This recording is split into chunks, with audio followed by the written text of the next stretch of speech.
what I would do, I know what I'm going to do. We're going to sanction the hell out of Saudi Arabia. You know, we deal with bad people all the time, but this is in our face. I feel personally offended. They have nothing but contempt for us. Why would you put a guy like me and the president in this box after all the president has done? This guy's got to go. Saudi Arabia, if you're listening, there are a lot of good people you can choose, but MBS has tainted your country and tainted himself. All right, to Senate Foreign Relations Committee member Rand Paul on that. Senator, what your colleague was saying was the Crown Prince, Mohammed bin Salman, has to go. Well, I'm glad to hear that he's coming around to take a tougher line on Saudi Arabia. For over a year now, I've been trying to get Congress to be sending more arms to Saudi Arabia, and so far Lindsey's been on the other side of that. It's important to remember that Saudi Arabia is the largest state sponsor of radical Islam. They fund tens of thousands of madrasas around the world, Pakistan, India, Indonesia, Philippines, all teaching hatred of America. They've been doing this for decades. They're not our friends. And then you look at what they're doing in Yemen. It's a catastrophe, a humanitarian disaster. So this latest episode with killing the journalist is just proof, that we need not to be arming them. Well, you wonder then if we take apart the deal that we scored with the Saudis last year, $110 billion worth, the president was arguing they'll just go to the Chinese, they'll just go to the Russians, whether it's this Crown Prince involved in running things or not. What do you think?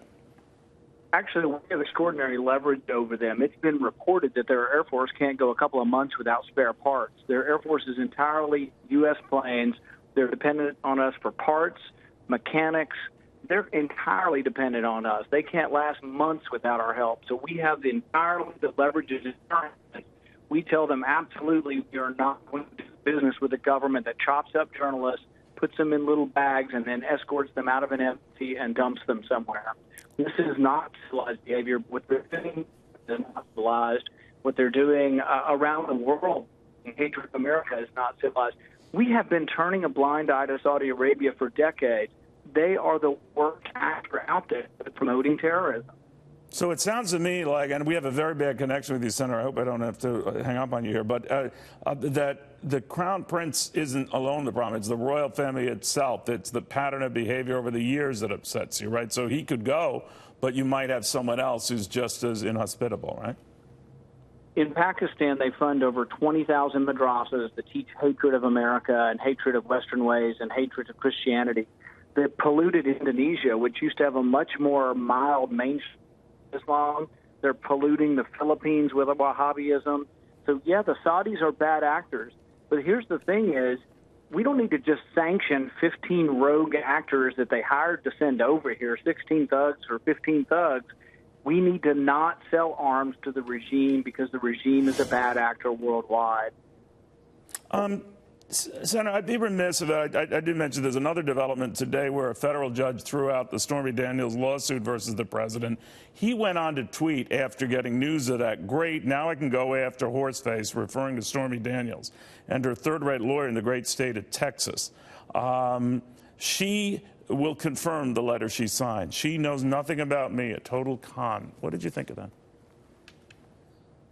I'm agnostic. I spend all my time trying to get us out of the war in Afghanistan, get us out of the war in Yemen, prevent us from bankrupting the country. I don't have time to get involved in things like that.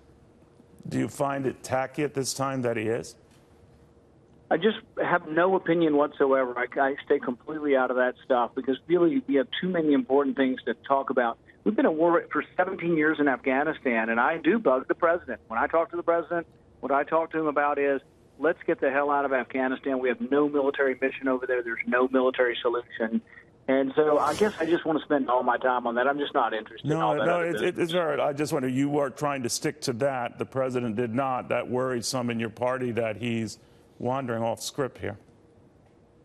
Yeah, I guess I just spend my time, talking about the things. I did speak to the president this weekend, and I told him that we need to cut off arms to Saudi Arabia, and I try to use any powers of persuasion I have to let him know they're not our friends, and that really the war in Yemen, he talks about how the war in Iraq was such a mistake. He's been very consistent and strong on that.